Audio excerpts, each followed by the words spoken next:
A kernel is a computer program at the core of the computer's operating system that has complete control over everything in the system.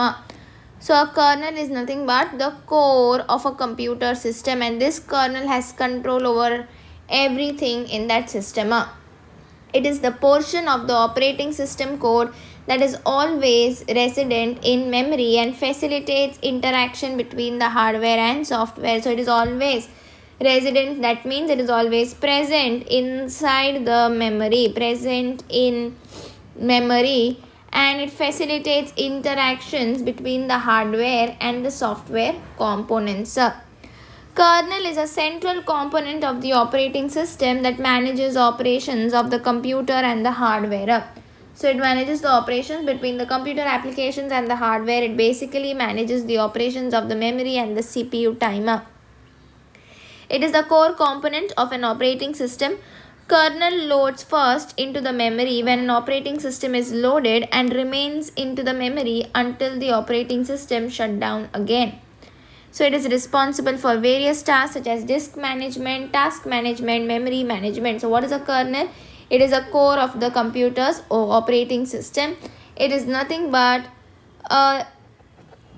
facilitates interaction. So it is nothing but a interaction medium between the computer, hardware and the software. It is a medium of interaction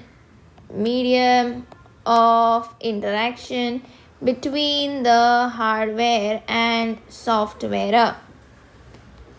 System call. A system call is a mechanism that provides the interface between a process and the operating system.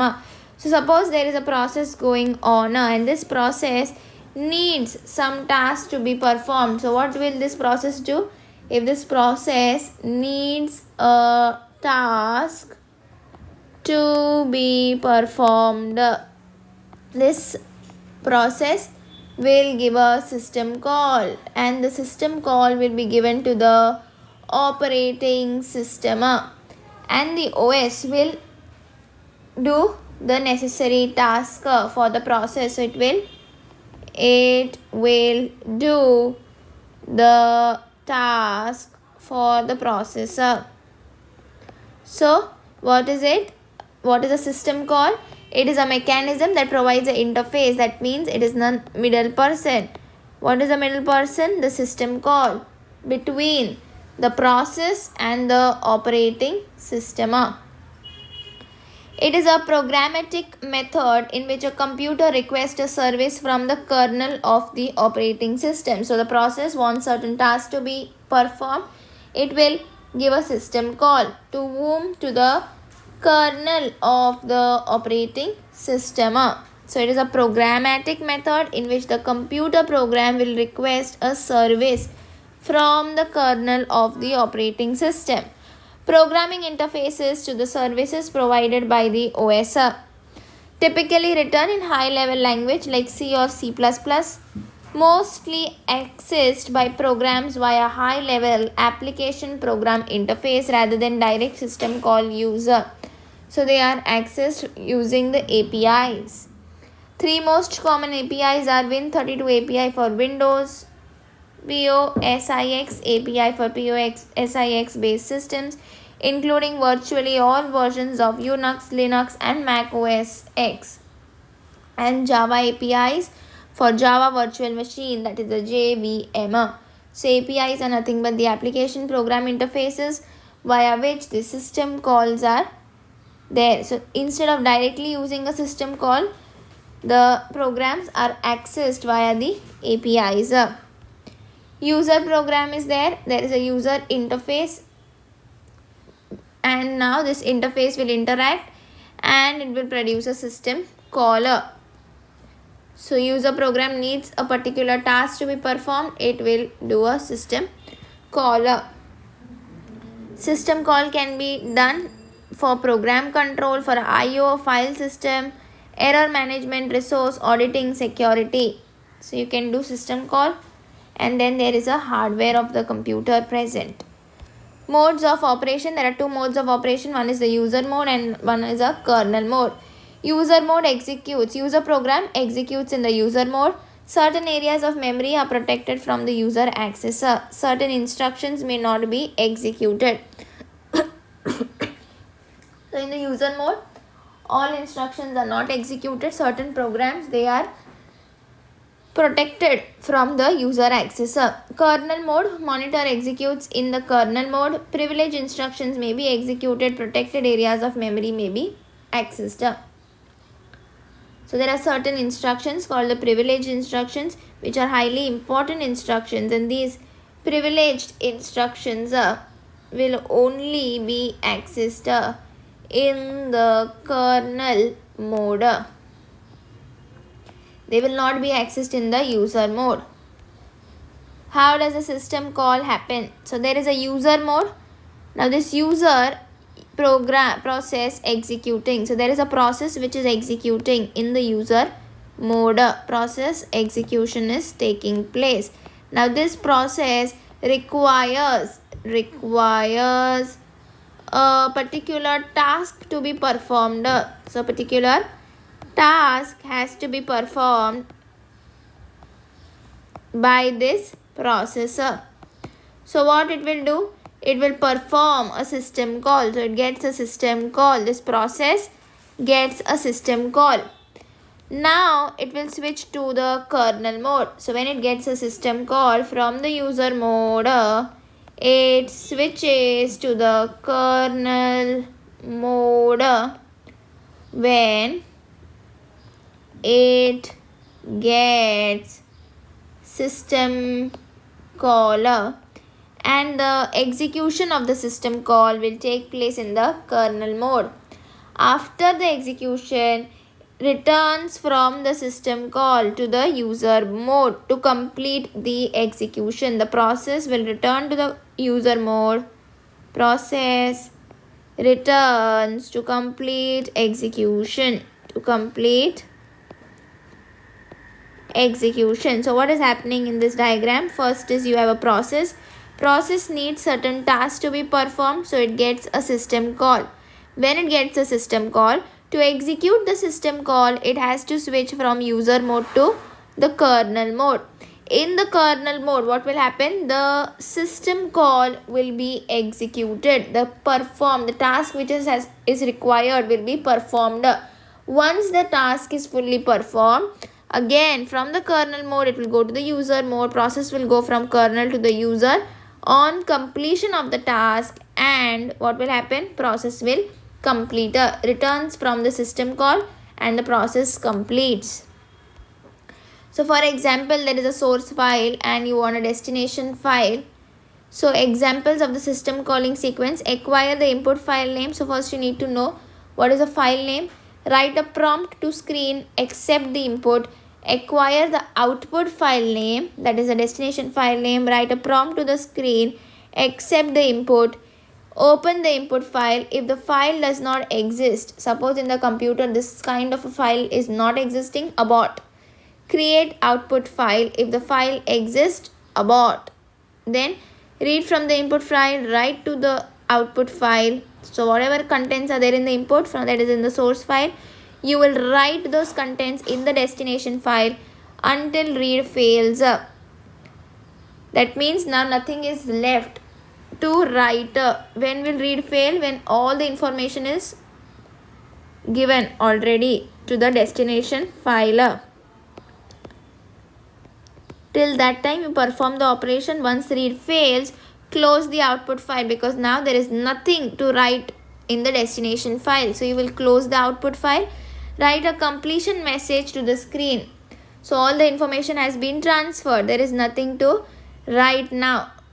How do you understand there is nothing to write? Because the read operation has failed. That means every information in the source file has been given to the destination file. When will the read operation fail? When all the information is given.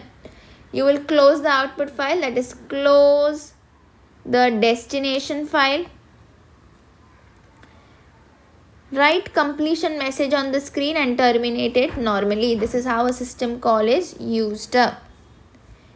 So API system call, there is a user application, user mode and kernel mode.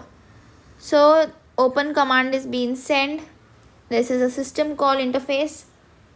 Open is there. Implementation of open system call will happen, and then it will return to the system call interface and then to the user application, that is the user mode. So now how is this happening? API. Okay, suppose there is a standard C library and you are in a C program and you are evoking printf library caller. So what does printf do? Printf will print, it will print the output. So you need a printf system call, library call, which calls the write system caller. So why it is write? Because when you are printing something, you have to write something. So printf library call will evoke the write system caller because you need to write the statement, the output. So this is the program hash include int main printf greetings. What is the printf statement? Greetings. Now this greetings has to be printed in the output. To print it in the output, you need to write this message. So write is evoked from the system caller. Okay, so standard C library is nothing but a interface, a system call interface.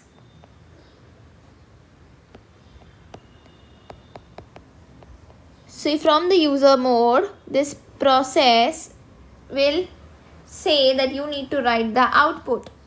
For that, you need a system caller. So from the user mode, it will switch to the kernel mode and it will evoke the write system caller. Write system call will perform the task, performs task. Once it performs the task, it goes back from the kernel mode to again the user mode and print the output. So when you want to print the output, you always write, you will always evoke the write system caller. Need of a system call. Reading and writing from files demand system caller. You want to read something or you want to write something, you want to print the output, you will always require a system caller. If a file system wants to create or delete the file, system calls are required. You want to create a file or you want to delete a file, you need a system call. System calls are used for creation and management of new processes. Network connections need system call for sending and receiving the packets. Access to the hardware like the scanner, printer need a system caller. You want to access the hardware, you will require a system caller. So types of calls: process control, file management, device management, information maintenance and communication.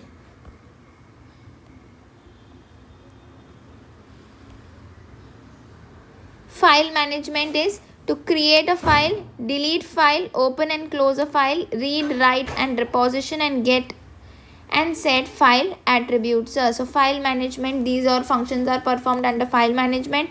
Under process control, the system call performs the task process creation, process termination, etc. Functions are end and abort, load and execute, create process and termination process, wait event, signal event, allocate the free memory. Device management, request device, release a device, read, write, reposition, get device attributes, set device attributes, attach the, logically attach or detach the devices. Information maintenance, get time or date, set time or date, get system data, get process files, get set process files or device attributes. Communication, create, delete communication, connection, send, receive messages, transfer status information, attach or detach the remote devices. Rules for passing the parameters for system calls. Parameters should be pushed on or popped off from the stack by the operating system. Parameters can be passed in the registers. When there are more parameters than registers, it should be stored in block and the block address should be passed as a parameter to the register. So you will always pass the parameters in registers. So this is the categories. Process control in Windows, you create a process, exit a process, wait for a single object. For Unix it is fork, exit, wait. So these is nothing but the syntax of a system call. How do you call a system in a Windows operating system and in a Linux operating system? Unix.